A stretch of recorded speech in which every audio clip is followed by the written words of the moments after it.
మా వార్త కార్యక్రమమునకు స్వాగతం. నేటి ధ్యానాంశము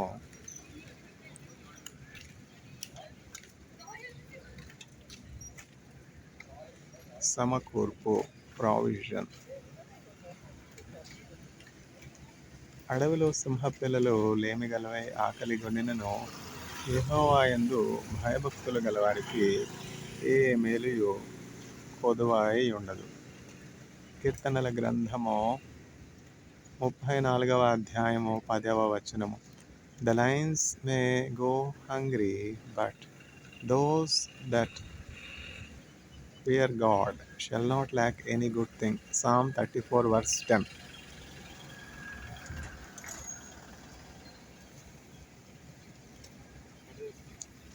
Practicing the presence of God, the true guide for holy living అనే పుస్తకంలో బ్రదర్ లారెన్స్ ఇట్లా రాస్తారు.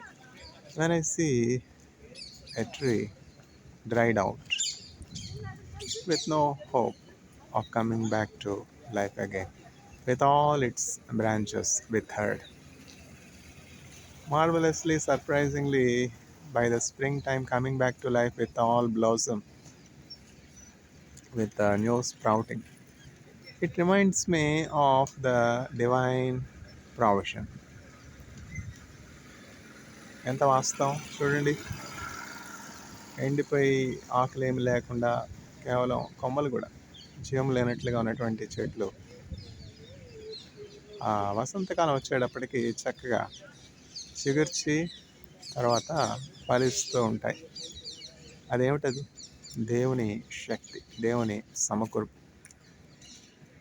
దేవుని యందు విశ్వాసం ఉంచడం వలన మనం అద్భుతాలు చూడగలుగుతాం. కీర్తనల గ్రంథం 34వ అధ్యాయం 10వ వచనంలో మనం అట్లాంటినే ఒక వాగ్దానం చూస్తున్నాం. అడవిలో సింహపిల్లలు లేమిగలవై ఆకలి గొనినను దేవుని యందు భయభక్తులు గల వారికి ఏ మేలు కొదవై ఉండదు. దావీదు ఎట్లా రాస్తా ఉన్నాడు? ఇవన్నీ అనుభవపూర్వకంగా దావీదు ఇవన్నీ చూశాడు తన జీవితంలో. కష్టాలు గుండా వెళ్ళినప్పుడు, భయం గుండా వెళ్ళినప్పుడు, యుద్ధాలు గుండా వెళ్ళినప్పుడు, దేవుని మీద విశ్వాసం ఉంచినప్పుడు దావీదు తన జీవితంలో అనేకమైనటువంటి అద్భుతాలు చూశాడనమాట. తన జీవితంలో తాను చూసినటువంటి అద్భుతాలు, ఆశ్చర్యాలు ఇవన్నీ కూడా చక్కగా భద్రపరిచాడు. ఆ జూయిష్ ట్రెడిషన్ ఉంది కదా, జూయిష్ కస్టమ్స్ చాలా ఉన్నతమైనవి. ఏంటంటే ఒక జనరేషన్ నుంచి ఇంకో జనరేషన్స్కి నాలెడ్జ్ చక్కగా పాస్ చేస్తూ ఉంటారు. పర్సనల్గా కమ్యూనికేషన్స్ ద్వారా సబాత్ టేబుల్ ఉంటుంది. సబాత్ టేబుల్ అంటే ప్రతి శనివారం సాయంకాలం, లేకపోతే మనం శుక్రవారం సాయంకాలం అనొచ్చు. అంటే శుక్రవారం ఫ్రైడే సన్డౌన్ నుంచి సాటర్డే సన్డౌన్ వరకు షబాత్, ఫ్రైడే సన్డౌన్, ఫ్రైడే సాయంకాలం, శుక్రవారం సాయంకాలం షబాత్ టేబుల్ ఉంటుందన్నమాట. చక్కగా షబాత్ క్యాండిల్ వెలిగించి ఆ టేబుల్ దగ్గర జూయిష్ పీపుల్ ఫ్యామిలీ అంతా కూడా చక్కగా ఒక చోట కూర్చుని భోజనం చేయడం, తర్వాత వాళ్ళ వారం అంతా జరిగినటువంటి పనులన్నింటిలో దేవుడు వాళ్ళకి చేసినటువంటి సహాయాన్ని గురించి, ఎక్కడ ఉండినప్పటికీ ఎంత దూరంలో పనిలో, ఇప్పుడంతా కూడా పని రీత్యా దూరంగా ఉంటూ ఉన్నారు పిల్లలు. తల్లిదండ్రులు ఒక చోట, పిల్లలు ఒక చోట. అట్లాగనే ఇజ్రాయెల్లో కూడా పిల్లలు ఎక్కడ ఉండినప్పటికీ ఆ సబాత్ టైంకి అందరూ కూడా ఒక గూటికి చేరుకుంటారు. షబాత్ టేబుల్ దగ్గర కూర్చుని ఆ ఇన్ఫర్మేషన్, ఆ నాలెడ్జ్ పాస్ చేస్తూ ఉంటారు. అండ్ అదొక మోడ్ ఆఫ్ కమ్యూనికేషన్. ఇంకా ఏమిటంటే Jewish people are very good at writing అనమాట. వాళ్ళ రైటింగ్ స్కిల్స్ చాలా బాగుంటాయి, పాయింటెడ్గా ఉంటాయి. ఏమిటది, ఎంతో లెందీ ఉపోద్ఘాతాలు ఇవేమి ఉండవు, లెందీ ఇంట్రడక్షన్స్ అవే ఉండవు, బీటింగ్ అరౌండ్ ద బుష్ ఉండదు అనమాట. Pointed writing. ఇప్పుడు చూడండి, బైబిల్ గ్రంథం ఉంది. బైబిల్ గ్రంథంలో 66 పుస్తకాలు ఉన్నాయి. 66 పుస్తకాలు ఎట్లా రాస్తారు? సూక్ష్మంలో మోక్షం, సాల్వేషన్ మేడ్ సింపుల్ కదా. క్రొత్త నిబంధన గ్రంథం 27 పుస్తకాలు తీసుకుందాం. చూడండి, 27 పుస్తకాల్లో 14 పుస్తకాలు అంటే సగం కంటే ఎక్కువ పౌలే రాశారు కదా. పౌలు యూదుడు కదా, పౌలు గమాలీయుల దగ్గర నేర్చుకోలేదా? అట్లా యూదులకి ఏంటంటే చక్కగా రాసే టాలెంట్, స్కిల్ దేవుడిచ్చారు. అందువల్ల ఒక జనరేషన్ నుంచి ఇంకో జనరేషన్స్కి ఆ నాలెడ్జ్ ట్రాన్స్ఫర్ చాలా చక్కగా ఉంటుందన్నమాట. మనం ఎక్కడున్నాం? బ్రదర్ లారెన్స్ దగ్గర ఉన్నాం కదా. బ్రదర్ లారెన్స్ దేవుని సేవకుల దగ్గర పనిచేస్తే కేవలం పరిచారకుడు అనమాట. క్లెర్జీ దగ్గర పనిచేస్తే డొమెస్టిక్ హెల్పర్. అయినప్పటికీ అతడెంతో దైవభక్తి కలిగినటువంటి వానిగా ఉన్నాడు. అతని అనుదిన చర్యల్లో అంటే ప్రతిదినం చేసే అతని చిన్న చిన్న పనులు అంటే రూమ్ శుభ్రం చేయడం. రూమ్ శుభ్రం చేయడం అన్న చిన్న పనే చెప్పండి? కొంతమంది ఇళ్ళు చూస్తే అంత దుమ్ము, దోగర, బూజు, అసలు శుభ్రమే ఉండదు.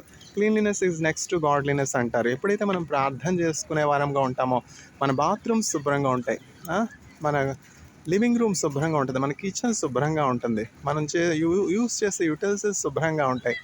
మనం చాలా సిస్టమేటిక్గా వెల్ ఆర్గనైజ్డ్గా మన ప్రొఫెషన్లో మనం చాలా సిస్టమేటిక్గా సక్సెస్ఫుల్గా ఉంటాం. God was with Joseph and Joseph was successful. అంతే కదా, జోసెఫ్ అతడు చేసిన పనులన్నింటిలో కూడా ఎంతో సక్సెస్ఫుల్గా ఉన్నాడు. జోసెఫ్ పని అప్పగించినటువంటి పోతిఫర్ జోసెఫ్ యొక్క యజమానుడు అనమాట.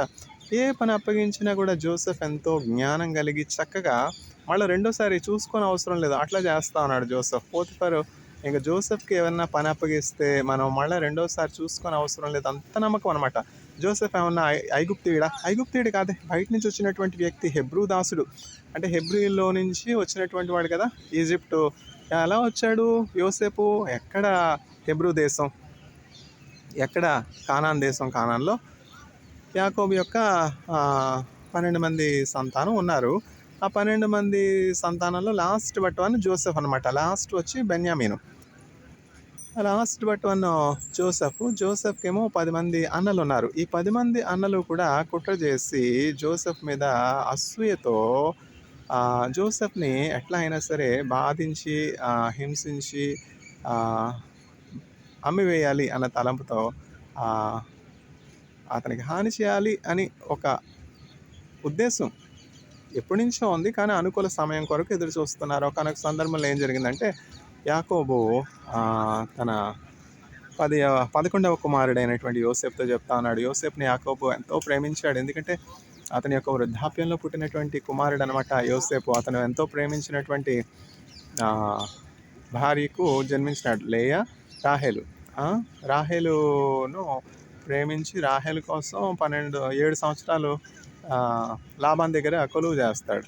తీరా రాహేల్ని పెళ్లి చేసుకునే సమయం వచ్చేసరికి లాబాను ఏం చేస్తాడంటే రాహేల్ని ఇవ్వకుండా రాహేల్ యొక్క అక్క అయినటువంటి లేయాతో వివాహం చేస్తాడు. ఇదేమిటి, నేను కొలువు చేసింది 7 సంవత్సరాలు, నీకు పని చేసింది నీ చిన్న కుమార్తె అయినటువంటి రాహేల్ను వివాహం చేసుకోవడానికి కదా అంటే, లేదు, ఇక్కడ మా సాంప్రదాయం ఏంటంటే ఈ సిరియా దేశంలో, ఇప్పుడు మనం సిరియా దేశం అంటే క్రిస్టియానిటీకి ఎంతో భిన్నమైనటువంటి దేశం అనుకుంటాం. అసలు క్రిస్టియానిటీ ఉద్భవించిందే సిరియా దేశంలో. The first church was born in Antioch in a place called Syria కదా. అట్లాగూ early church apostles Middle East nations అన్నీ కూడా చుట్టుముట్టి టర్కీలోనూ, ఇంకా ఇప్పుడు టర్కీ అంటున్నాం, అప్పుడు ఏషియా మైనర్, అప్పుడు సిరియా, ఇప్పుడు సిరియా. కొన్ని దేశాలు, కొన్ని ప్రాంతాలు, ఊర్లు పేర్లు ఏమీ కూడా మారలేదు, కొన్ని అయితే మారాయి. టర్కీ ఇప్పుడు వచ్చింది. టర్కీ ఎప్పటి నుంచో ఉంది, ఇప్పుడు మనం టర్కీ అంటా ఉన్నాం. పూర్వం ఏషియా మైనర్ అనేవాళ్ళం. బైబిల్ గ్రంథంలో ఆ టర్కీ దేశానికి ఇంకొక పేరు ఉంటుంది చూసారా. రష్యా, ఇప్పుడు మనం రష్యా అంటున్నాం, బైబిల్ గ్రంథంలో రష్యాకు ఇంకొక పేరు ఉంటుంది. కానీ ఇజ్రాయెల్ దేవుడు పెట్టిన పేరు కదా, ఇజ్రాయెల్ దేవుడు పెట్టిన పేరు. యాకోబుకు దేవుడు ఇజ్రాయెల్ అని పేరు పెట్టాడు. చూసారా, ఈ ప్రపంచంలో ఒక మనుష్యుని పేరు మీద ఏమైనా దేశం ఉందా చెప్పండి? ఇజ్రాయెల్ దేశం. ఇజ్రాయెల్ దేశం బైబిల్ గ్రంథంలో చెప్పబడి ఉంది కదా, 666 అనే సంఖ్య. ఇది ఒక మనుష్యుని సంఖ్య. ఇందులో జ్ఞానం అనేది ఏమిటా? 666 ఇజ్రాయెలే కదా. ఇది ఒక మనుష్యుని సంఖ్య. ఎవరి మనుష్యుడు? ఒక మనుష్యుని పేరులో ఒక దేశం ఎక్కడుంది? 666 అంటే ఇజ్రాయెల్ కాకపోతే ఇంకేంటి? జ్ఞానయుక్తమైనటువంటి దేశం ఇజ్రాయెల్ కాకపోతే ఇంకేంటి? 666. అందువల్ల ఆ 666 పేరుతో చిప్స్ వస్తాయి, బయో చిప్స్ వస్తాయి. అంత్య దినాల్లో ఇంకా ఆ సంఖ్య లేనటువంటి వారు క్రయ విక్రయాల్లో పాలు పంపులు పొందలేరు. చూసారా, ఇప్పుడు సిచ్యువేషన్ ఏమొచ్చింది? హెర్మోస్ట్రైటు క్రయ విక్రయాలు చేయాలంటే అంతా నా అధికారం ఉండాలి అని ఎవరు చెప్తా ఉన్నారు? 666 కాకపోతే ఇంకేం చెప్తున్నారు కదా. ఇందులో జ్ఞానం అనేది అది ఒక మనుష్యుని సంఖ్య. ఆ 666 అనే నెంబర్ మొదట ఎక్కడ చూస్తూ ఉన్నాం? బైబిల్లో సొలొమోను దగ్గర చూస్తూ ఉన్నాం, తర్వాత ప్రకటన గ్రంథంలో చూస్తాను. అంత్య దినాల్లో 666 కార్యాలు ఎట్లా ఉంటాయి? హెర్మోస్ట్రైట్ మాది, మేము పోలీసింగ్ చేస్తాం, మా బూట్స్ పెడతాం. ఎందుకు వచ్చింది చెప్పండి? ఇప్పుడు ఎవాంజలిస్టులు వచ్చి ఒక దేశం మీద విపరీతమైనటువంటి పక్షపాత బుద్ధి కలిగినటువంటి వారు లేరు. ఎవాంజలిస్టులు ఏంటంటే దేవుని వాక్యం ఉన్నట్టు చెప్తారు, అంతే కదా. మాకెందుకు వచ్చింది, మాకు ఇరాన్ స్నేహమా, ఇజ్రాయెల్ శత్రుత్వమా, అట్లాంటిది ఏం లేదు. దేవుని వాక్యం ఉన్నది ఉన్నట్టు చెప్పడమే ఎవాంజలిస్ట్ పని కదా. అదంతా విడిచిపెట్టి ఇప్పుడు 666 అనే సంఖ్యను మనం చూస్తాను. క్రయ విక్రయాల్లో పాలు పంపులు పొందాలంటే అంత్య దినాల్లో 666 నెంబర్ ఉండాలి. బయోచిప్స్ ఆ సంఖ్య గలవారే క్రయ విక్రయాల్లో పాలు పంపులు పొందుతారు. ఇప్పుడు హెర్మో స్ట్రీట్ గురించి ఎవరు దగ్గుపడుతున్నారు, ఎవరు బూట్స్ పెడతా ఉంటున్నారు? ఇజ్రాయెల్ కాదా? 666 అంటే ఇజ్రాయెల్ కాదా? ఇది ఎక్కడ మనం మొదట చూస్తా ఉన్నాం? ఒక మనుషుని సంఖ్య ఏది? ఇజ్రాయెల్ కాదా? అదంతా పక్కన పెడదాం. మనం ఎక్కడున్నాం? బ్రదర్ లారెన్స్ ఏమని చెప్తా ఉన్నాడంటే, when I see the dry tree almost lifeless coming back to life with full blossom, it reminds me of divine provision కదా. ఏది ఎట్లా ఉన్నా సరే అంత్య దినాల్లో పరిస్థితి ఎట్లా మారిన, సిటీ ఆన్ 7 హిల్స్ అధికారంలోకి వచ్చిన, ఓల్డ్ బీస్ట్ అధికారంలోకి వచ్చిన మారినటువంటి దేవుడు ఎవరు అంటే ఇజ్రాయెల్ పరిశుద్ధ దేవుడు యేసుక్రీస్తు ప్రభు. యేసుక్రీస్తు ప్రభు అమెరికా వాళ్ళ దేవుడు, ఇజ్రాయెల్ దేవుడు అని అనుకోవడానికి వెళ్ళేది. యేసుక్రీస్తు ప్రభు అందరికీ దేవుడు. యేసుక్రీస్తు ప్రభు మానవులందరికీ కూడా దేవుడు.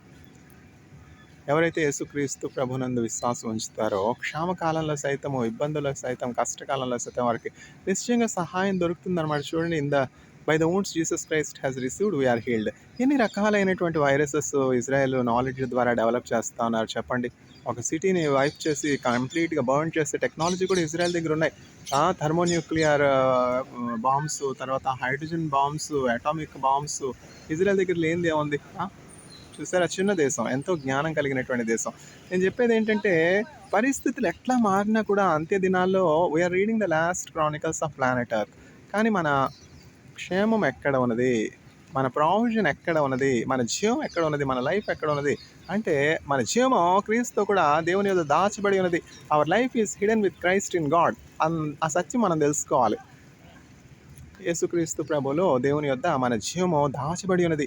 ఎన్ని రకాలుగా సాతానుడు మనల్ని శోధించాలి, ఆ సిటీ ఆన్ 7 హిల్స్ కావచ్చు, 66 కావచ్చు, ఏదైనా కావచ్చు, అప్రెస్ చేయాలని, కీడు చేయాలని, పాడు చేయాలని, కంటామినేట్ చేయాలని, పొల్యూషన్ చేయాలని ఎవరు ఎట్లా ప్రయత్నించినా కూడా నీతిమంతులు ఖర్జూర వృక్షం వలె మోవేదురు. యెరూషలేము చుట్టూ పర్వతాలు ఉన్నట్లు నీతిమంతుల చుట్టూ, దేవుని యందు భయభక్తులు గల వారి చుట్టూ ఆయన దూత కావలి ఉండి వారిని సంరక్షిస్తుంది. చూసారు, ఎప్పుడైతే మనం జీవగల దేవుడైనటువంటి యేసుక్రీస్తు ప్రభునందు భయభక్తులు కలిగి ఉంటామో ఏ వైరస్ మనకేమి హాని చేయదు. ఇప్పుడు తినే తిండి పొల్యూషను, తాగే నీరు పొల్యూషను, ఎన్ని రకాలైనటువంటి వ్యాధులు, ఎన్ని రకాలైనటువంటి మన ప్రమేయం లేకుండా మనం ఎవరికి ఏ హాని చేయకపోవచ్చు, ఏ కీడు చేయకపోవచ్చు. అయినా సాతానుడు ప్రేరేపించి 666 అను స్వభావం కలిగినటువంటి, బుద్ధి కలిగినటువంటి చెడ్డ మనుష్యుల ద్వారా కంటామినేట్ చేయిస్తున్నాడు, ఫుడ్ పాయిజన్ చేయిస్తున్నాడు, యుద్ధాలు కలుగు చేస్తున్నాడు, రక్తపాతం చిందిస్తున్నాడు. వీటన్నింటికి సొల్యూషన్ ఏంటంటే prayer. There is no substitute to prayer.